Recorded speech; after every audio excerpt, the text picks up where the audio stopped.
every single one of you for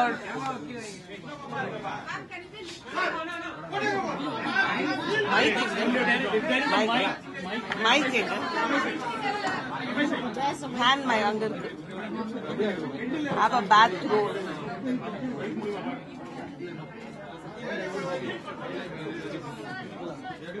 sir கொஞ்சம் mic வரட்டும் வழி விடுங்க வயர் வரலையா வயரை விடுங்க ப்ளீஸ் ஜாகிரதை இதெல்லாம் வச்சிருக்கேன் ஓகே I'd like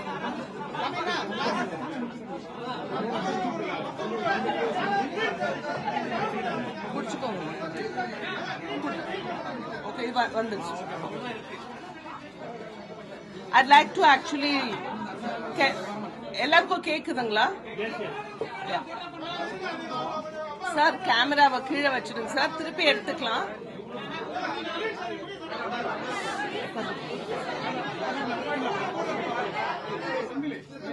சார் பேசலாமா நீங்க செட்டில் ஆனீங்கன்னா நான் ப்ளீஸ் ஸ்டார்ட் நீங்க செட்டில் ஆனீங்கன்னா நான் பேசுவேன் okay I'd like to thank all of you for coming here at short notice. I was not intending to hold a press conference, but after my letter, which I acknowledge that I wrote, appeared in a newspaper today, in the Hindu today, I thought it's my duty to clarify my position, and that is why I requested all of you to come here. It's an extremely painful and in fact a very heart-rending day for me.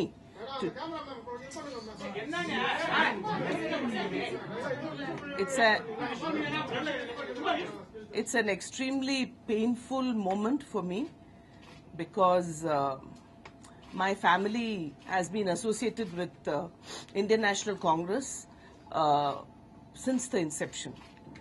I am a fourth generation Congress worker. My great-grandfather was a member of the Constituent Assembly. All the members of my family, obviously not I, have been imprisoned in the freedom movement. My grandfather was the last Congress chief minister. In fact, in 1967, after the late revered Kamaraj, Mr. Bhaktavatsalam was the Congress chief minister. So I come from a family which has Congress blood flowing in our veins. We have such an emotional moment that I've jotted down the main points that I want to raise before you.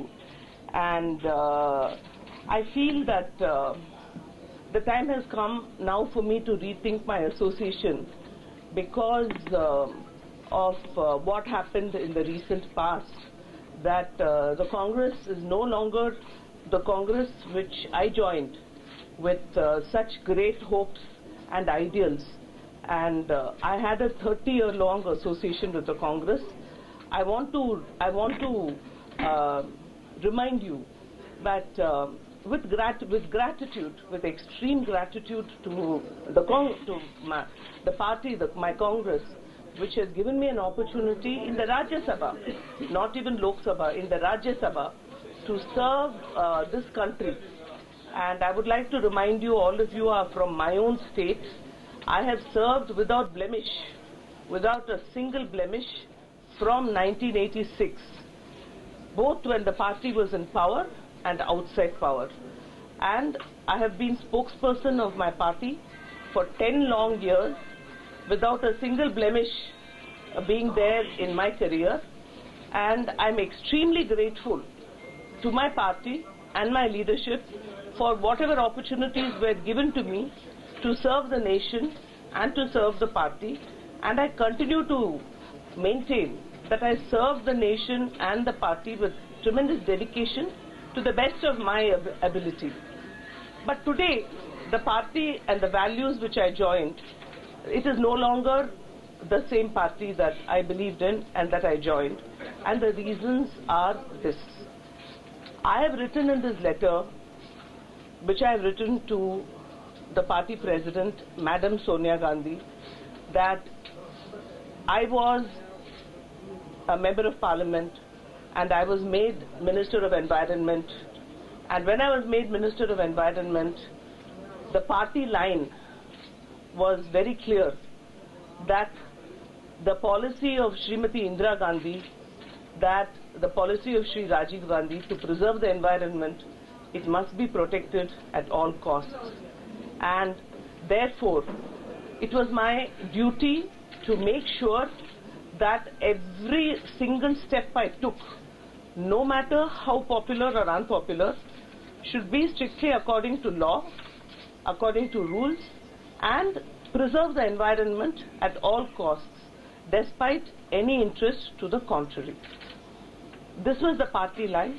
This was explained to me by my leadership, and as I continued my duties as minister, I received several instructions from the office of Vice President Sri Rahul Gandhi, forwarding requests, forwarding representations from NGOs who complained about environmental deterioration due to some large projects. And I was asked by his office and by him to make sure that environment is protected at all costs and to ensure that these large projects don't cause tremendous havoc to the environment. And according to these instructions, which I perceive to be directions and the party line, and I myself believe that the environment should be protected at all costs, I did my duty, I did due diligence, I had these projects investigated, and some of them I stopped. And they were great investment projects. Many of my colleagues in the cabinet protested strongly. There were very heated discussions in cabinet. Very often I had to face the anger and wrath of all my colleagues in the ministry and in the cabinet who felt that economic progress was being blocked. But I had to keep on telling them that environment projects have to make sure that the environment and the future is not destroyed at all costs. And I therefore followed fully the party line with the support of the party and under instructions from my leader. Madam Gandhi was also interested in forest rights in the ministry and in the cabinet, who felt that economic progress was being blocked. But I had to keep on telling them that environment projects have to make sure that the environment and the future is not destroyed at all costs. And I therefore followed fully the party line with the support of the party and under instructions from my leader. Madam Gandhi was also interested in forest rights. She wrote to me several times, making sure forest rights should be protected. Several projects, especially roads, had to be studied in the view of rights of forest dwellers.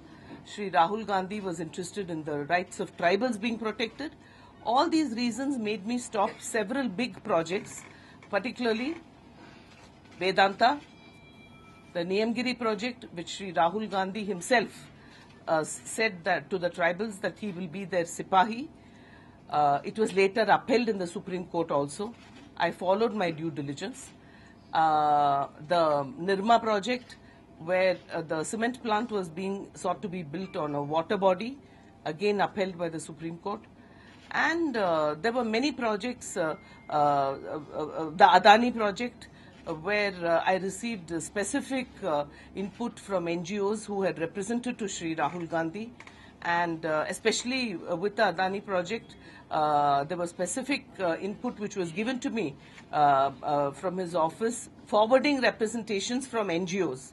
And all that forms a part of the letter which I have written to Madam Sonia Gandhi. And my views and my decisions were taken accordingly.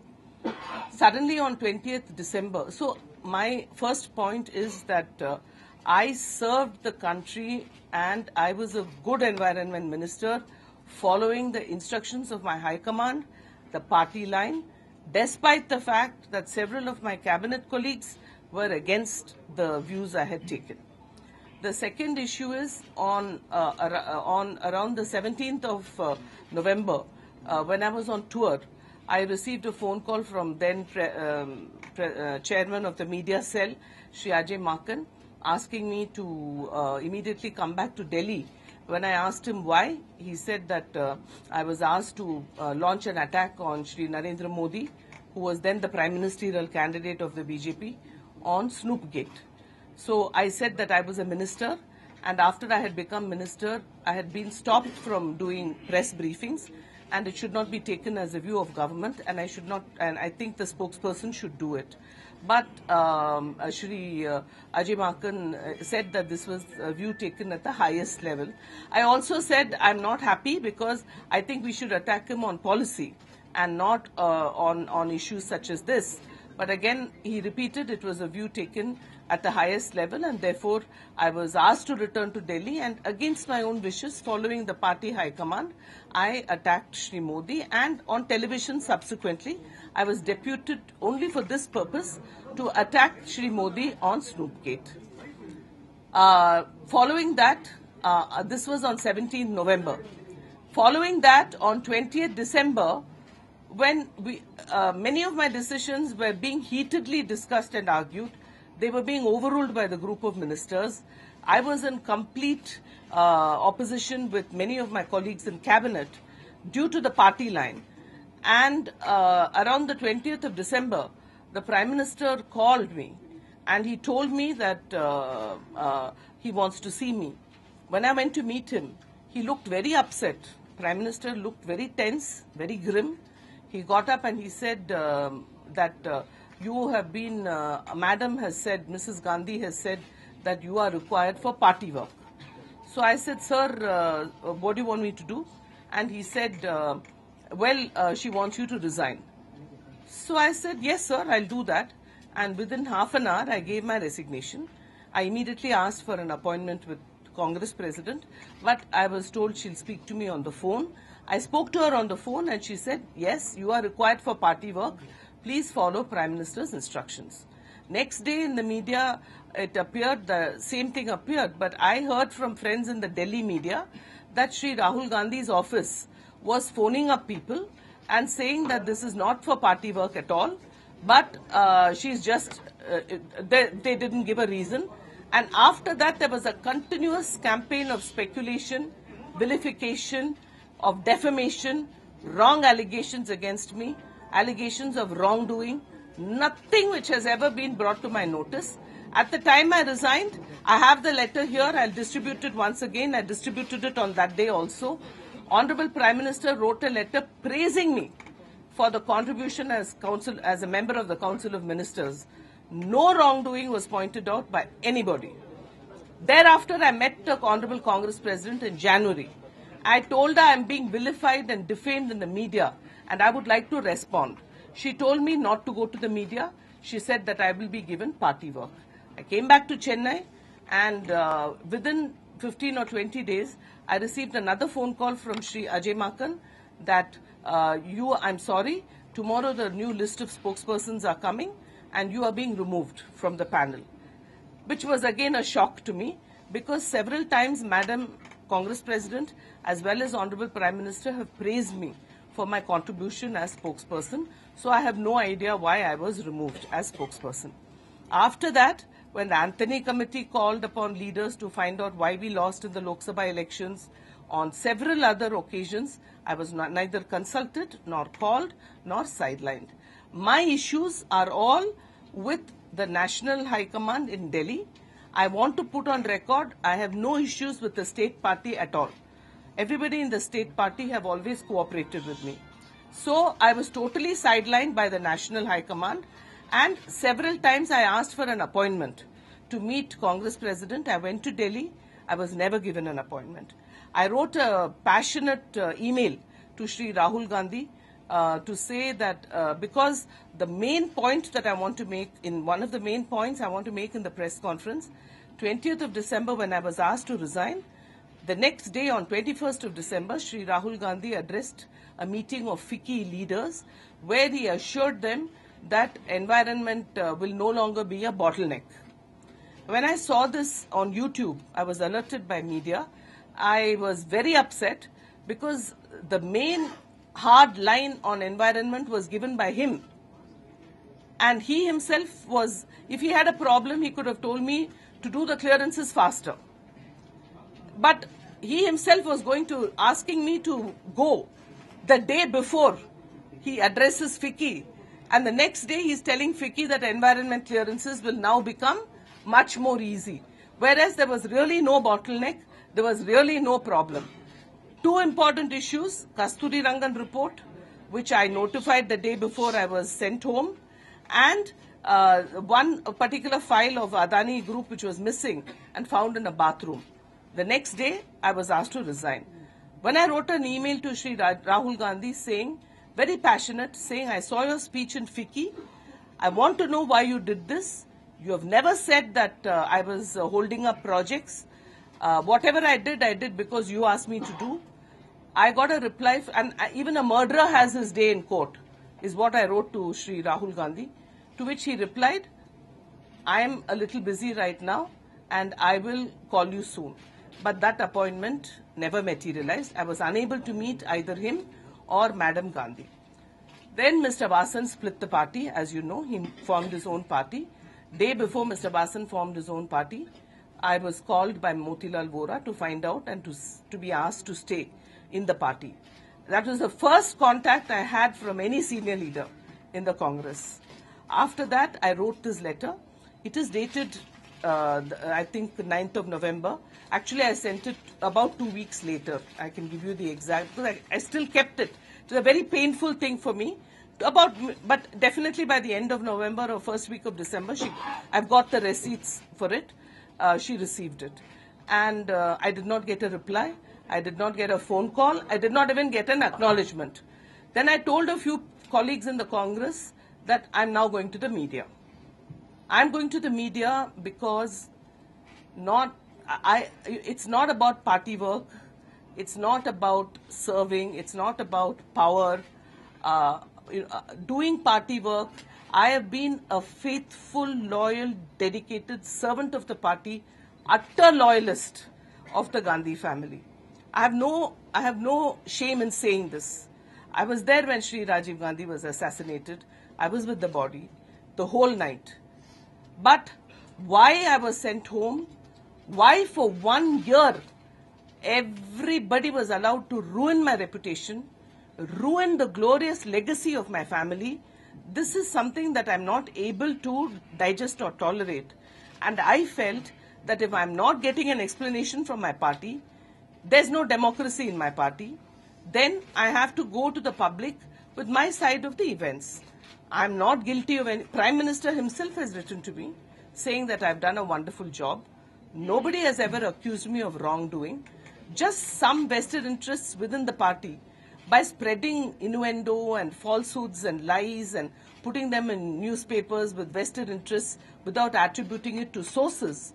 These people, I have to place the record straight that so far nobody has ever given me any concrete allegation of any wrongdoing and I have committed no wrongdoing. If anybody is able to show that I have done anything wrong, I am willing to be hanged. I am willing to go to jail. But I want to stand proud, uphold my family's legacy. If I'm not able to work in the Congress party, if I'm not able to uphold the legacy of my family, I place on record my gratitude to the party for having given me this opportunity.